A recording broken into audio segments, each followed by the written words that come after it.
La soie d'araignée est l'un des matériaux naturels les plus ouf, mais ça vous le savez probablement déjà.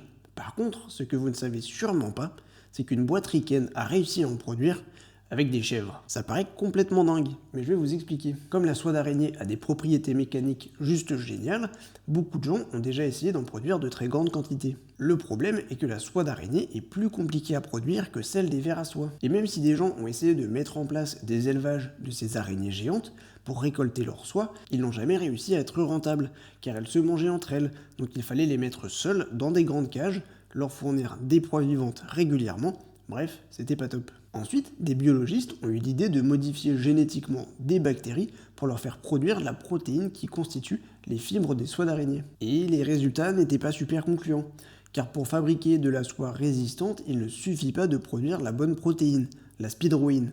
Il faut aussi qu'elle soit agencée de la bonne manière. Un biologiste a continué cette histoire en se rendant compte que les glandes productrices de soie des araignées ressemblaient aux glandes mammaires des chèvres. Après plusieurs années de travail, ils ont réussi à modifier génétiquement des chèvres pour que leur lait contienne de très grandes quantités de spidroïdes et à imiter la méthode de tissage des araignées pour obtenir des fibres avec des propriétés très proches de celles produites naturellement par les araignées. Soyez pas vaches et abonnez-vous.